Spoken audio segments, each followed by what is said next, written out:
Well, delighted to be here and to see you all here. I'm going to go straight ahead and share my screen before I get started.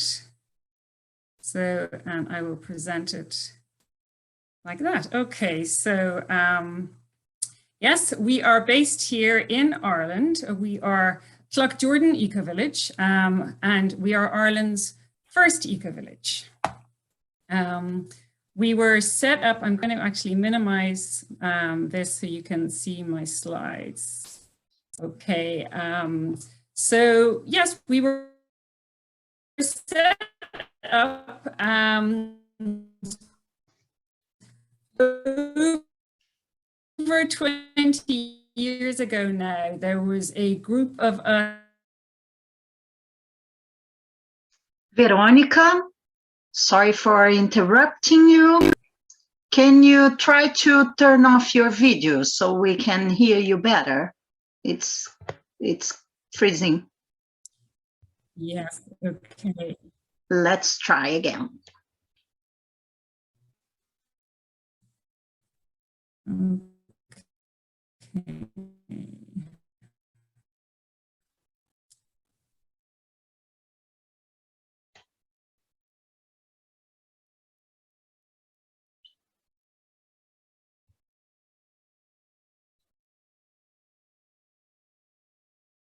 Can you still hear us?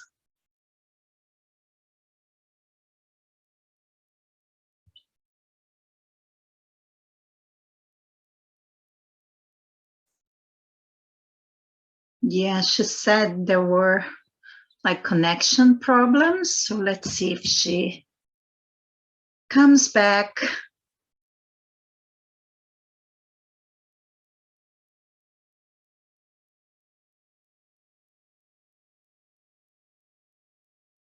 Is she still around or she dropped? I think she dropped completely. Yeah, she's not here anymore.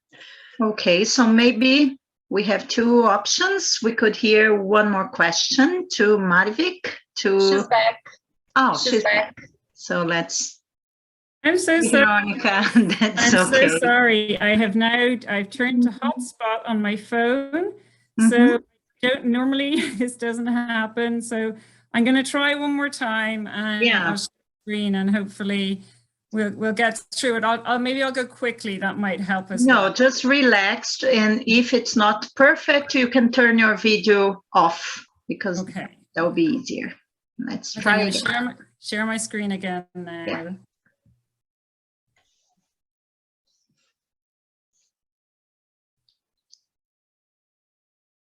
Okay, and I'm also going to turn off my video, which might help. Okay, so yeah, I was saying that we've been around for 20 years. Our mission was to, I'm going to go back a little bit. So here, yeah, we wanted to live more sustainably, but we also wanted to demonstrate how it's possible to live more sustainably. So that was what our driving kind of goal was, to live the experience and to share the lessons that we have learned.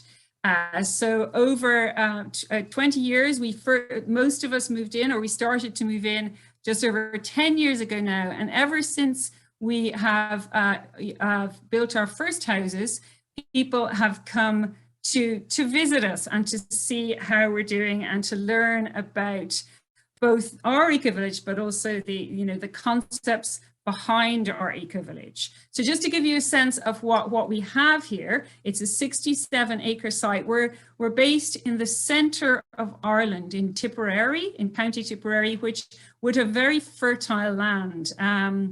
We have over 50 low energy homes built now. We have a district heating system. We have a whole area of our site is set aside for biodiversity. We have a newly planted woodland. We have a community farm and allotments and an enterprise area. So, and we also have an eco hostel. So there's a lot to see and there's a lot to do here. So, and that is one of the most important reasons why people are interested and attracted by what we're doing here.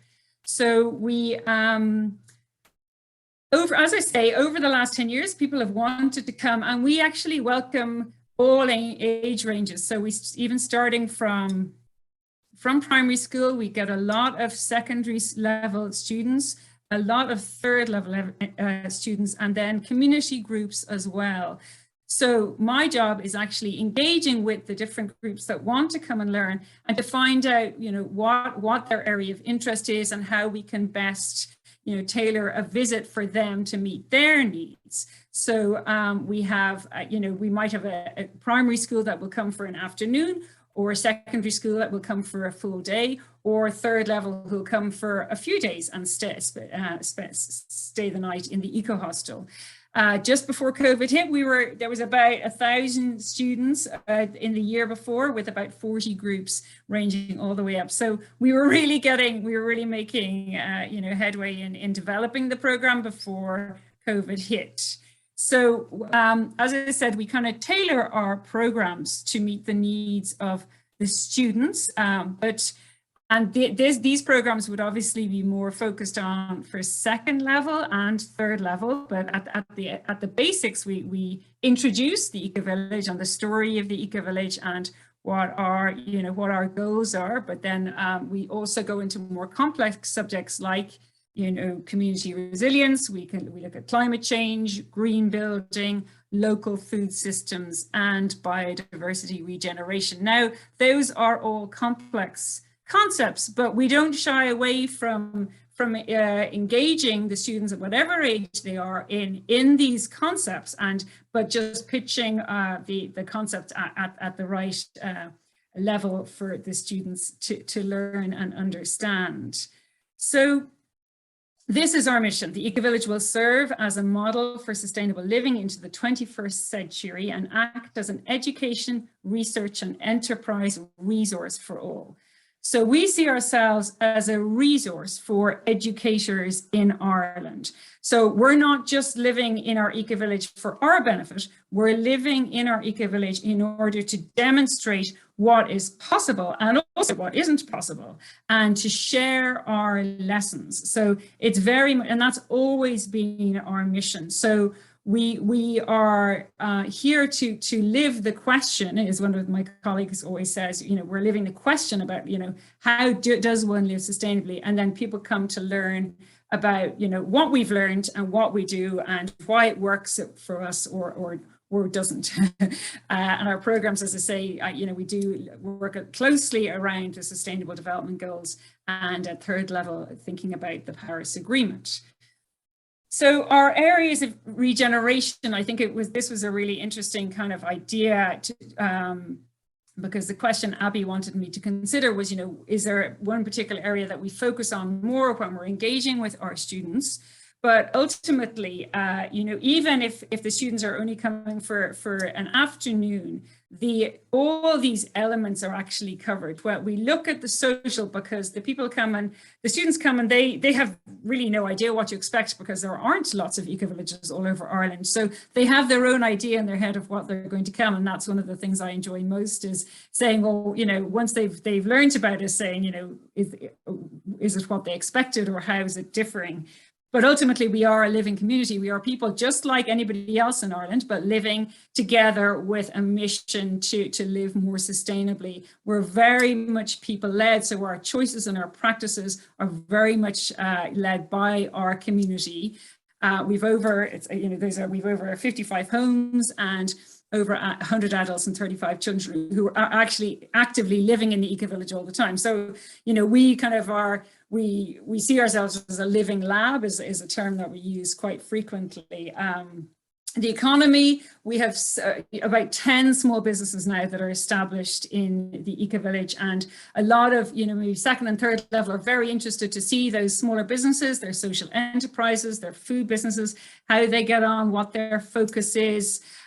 Riot Rye, for example, is a small bakery that's based in the Ecovillage. That's they have a bread club. They bake bread just for the local community. They don't want to, you know, expand and become too large. And they believe that all, you know, that their philosophy is that all villages should have small bakeries. Similarly, the Night Orchard is another small small business that makes apple juice, and they also cater for our local groups. And Django's hostel is our eco hostel that welcomes the students to come and stay.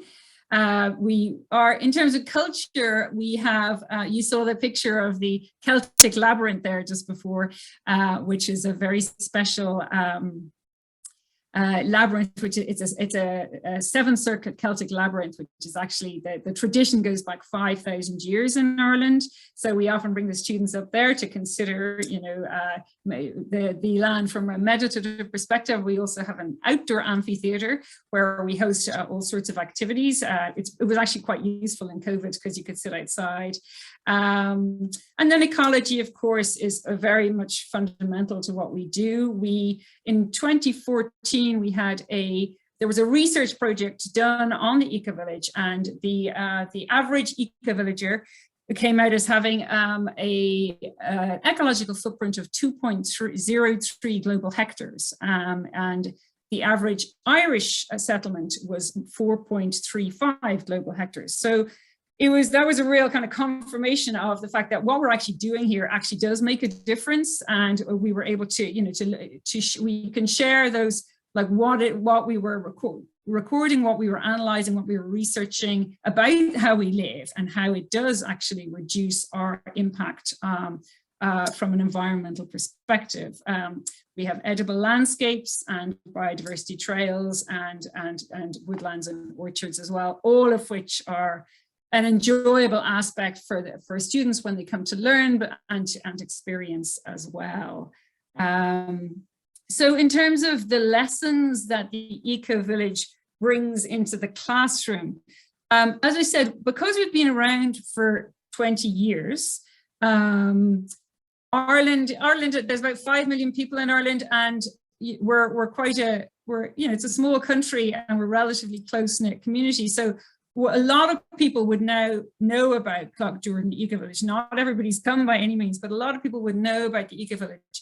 And so through just kind of dissemination of what we do and you know, media attention on who we are now part of the primary level curriculum. So we feature in the textbooks for the primary level curriculum in geography, and at second level in the politics and society curriculum. Now that is because the people that are writing the curriculum are looking to Cloughjordan Ecovillage as an example of living sustainably. And so that very much, I suppose, achieves our goal insofar as we want to be a resource, and we have become a resource because we're doing what we're doing and we're sharing the lessons in and making it accessible to students of all ages.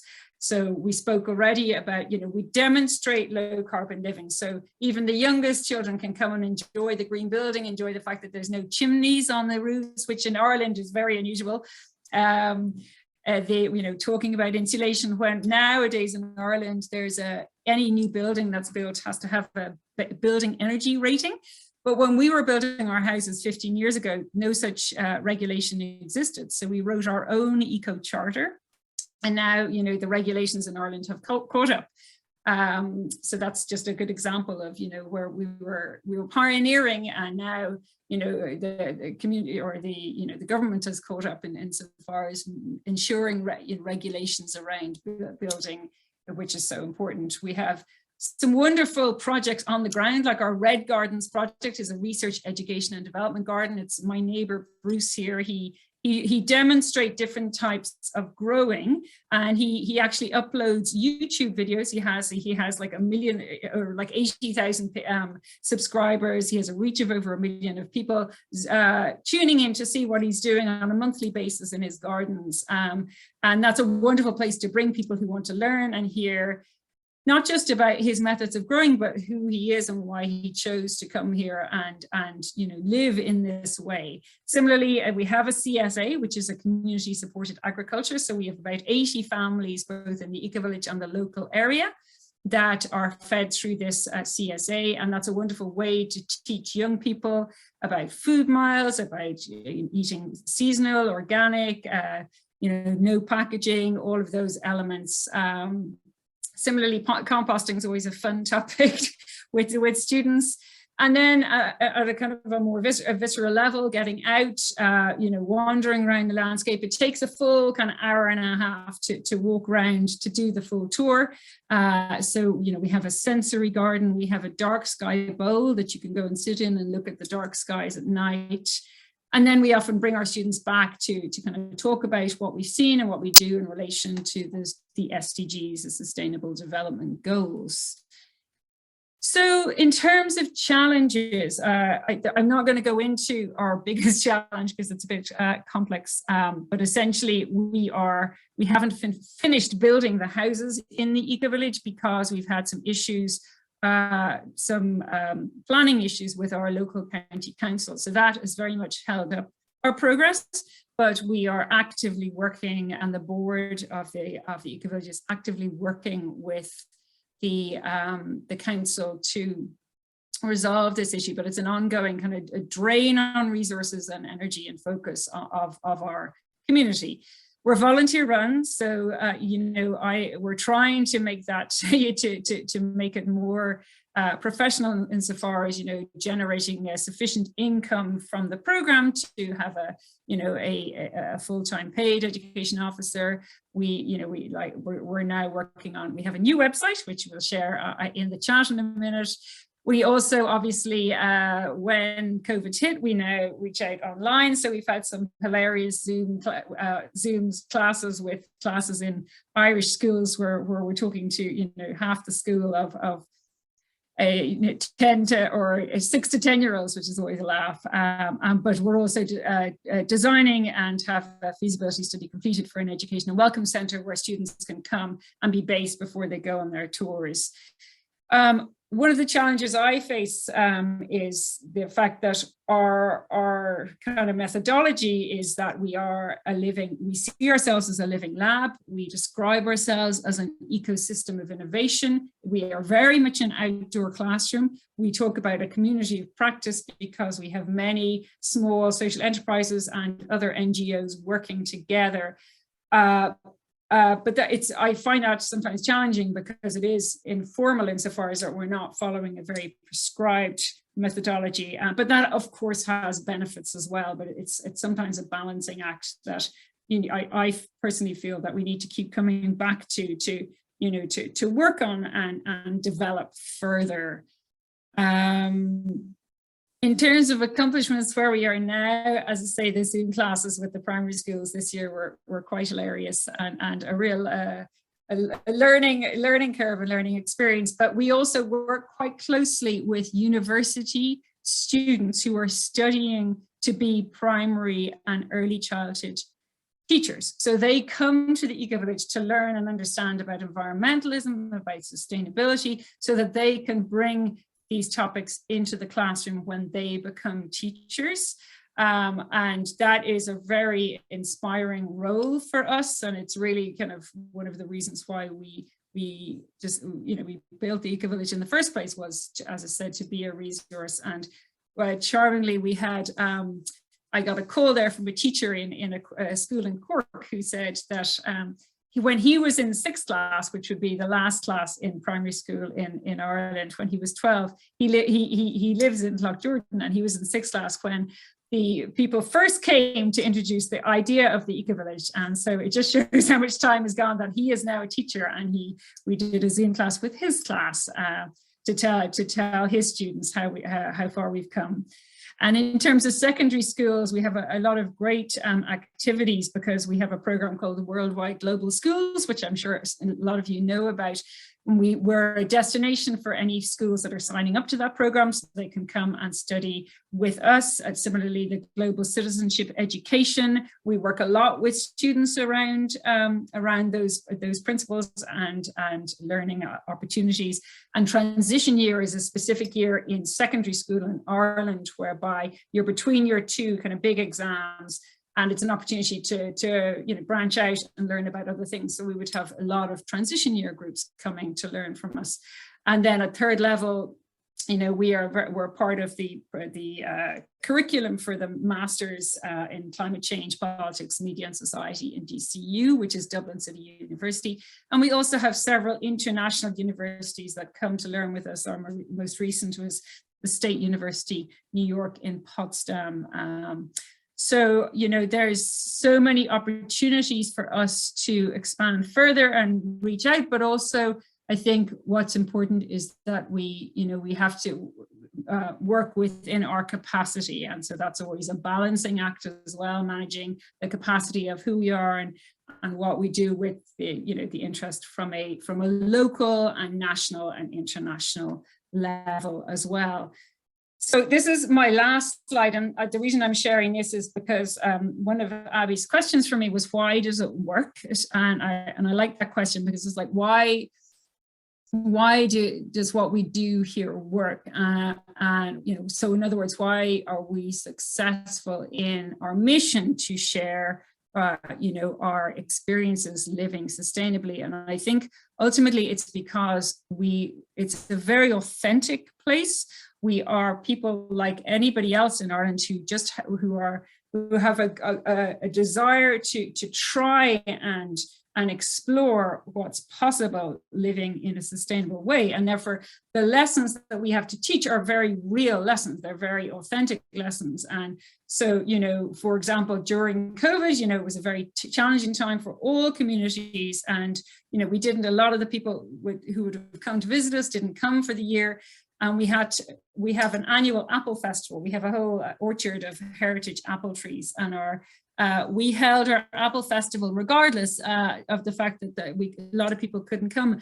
And it was a really nurturing experience for us as a community to come back together. That picture is our amphitheater. We did get great weather. It's not always like that here. And so it works because we have a lot to share. We've learned a lot over 20 years of experimenting and we have a lot to share, and in that sense people are always interested to hear our story and to learn from us and learn from what we do. So I'm going to stop sharing now so I can see you all again, and hopefully did you lose me? Okay, so that was perfect. I got nervous there. So it's hard to just speak to the screen. So I thought, I'm not sure where I was time-wise, but if we have time for questions, I'm happy to take questions now. Yeah, you're on the dot. We just want to take the moment to really celebrate that. If you saw the wave of excitement from everyone, that's incredible. So inspiring. And for anyone who's like overwhelmed, blown away with how much they've accomplished, I want to reiterate that's 20 years of like really a lot of effort and experimentation and just being true to their mission. I think that echoed throughout everything you do. It's like, is it serving this mission that we started with? So yeah, congratulations. That's wonderful. And I won't take up more time. Any quick questions? Maybe we have time for 2 questions for Veronica. Oh, I see Greg. Go ahead, Greg. You can unmute yourself. Of course, I just took a bite of food. It's breakfast time. Oh, sorry. Here in New York. No. Unbelievable work, unbelievable progress, beautiful work. Your work with the universities, specifically SUNY Potsdam, what can you tell us about? Do the students get credit? Do you get paid for your credits? Tell us a little bit more about the credit aspect and maybe the financial aspect and benefit to you. Well, SUNY Potsdam, they actually have a sustainable communities course. So I'm not sure exactly what the terminology is, but if they study that particular course, then they will receive a certain number of credits. So they study 2 sustainable communities in SUNY Potsdam. There's one that's up the road from them, and the other one is Cloughjordan Ecovillage. So over a period of, I think it's 8 or 9 weeks, they study sustainable communities. And then they, as part of that program, they came just before COVID for 9 days, actually. They spent eight nights and 9 days with us, and we did a lot of different programs focusing on, we would do hard hitting, looking at climate change and, looking at regenerative food systems, local food systems, all sorts of different topics, community resilience. So the students then completed a project following the visit, and that they would have received credits for the semester that they took studying sustainable communities. Fantastic. Do you have a link to the course, or a link to a case study, or a write-up, or I did something similar at Fordham University. I was an advisor at their program in sustainability, and we studied eco-villages, and we had the students do case studies and give reports back out. So they were going to use that for their portfolio planning. So I was wondering how far along Potsdam was in that.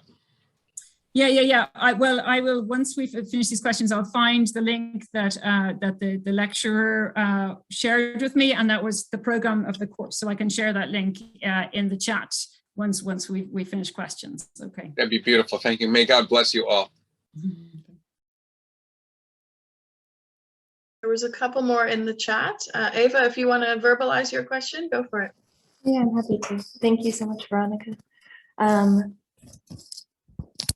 should probably put in my other headphones so you guys can hear me better. Hey, thank you so much. I'm wondering kind of how you got started in working with the schools, because I can imagine by now you have a pretty reciprocal relationship with them where you know all the kids are coming, but how you kind of bridged that gap initially and what your entrance door into really working regularly with the schools was. Yeah, well, I think it would be, when you think about it, for us, it was the other way around. When we started out, our goal was to build an eco-village. And so all of the initial challenges in the first 5 years were about, finding a site, agreeing our principles, financing the project, writing the eco charter, but also finding someone that would really work. And what we did was we went and visited lots of sites that were available. And when we zoned in on Cloughjordan as being a good location for us, we actually went and visited the local primary schools. There's 2 primary schools in Cloughjordan, and the primary schools did they both did projects on what they thought the eco-village should look like, and what they imagined an eco-village would be. And that's what I was describing, the teacher he was actually in the class at the time. So we very much went into those 2 schools initially and worked with them. Now you have to remember, this is 15 years ago. This is before climate change was on across the world as being critical issue. So, but for the schools, they were really interested. Now we're talking small town Ireland. This is a very small place. It's about 400 people. When we came here, there was about 400 people living in Cloughjordan. So it was a real credit to the teachers in those schools that they were very open to having us come and talk about this as a concept, as an idea. So when we started, we were saying, can you imagine building an eco-village? What would it be like? What would it look like? And so that journey with those 2 schools, has actually been ongoing. And in a way, our confidence grew as educators, because we started by saying, well, imagine doing this, and then as we started to do it, then the kids would come back and we would show them what we're doing now. And so in a way, as we grow, our ability and our capacity to teach grows, because we've learned more lessons, and we can reach more students and more schools. But ultimately we started with our 2 neighboring local schools, and then the secondary schools a little bit further out as well. So you start small, really. You start with the children that are closest to you, and take it from there.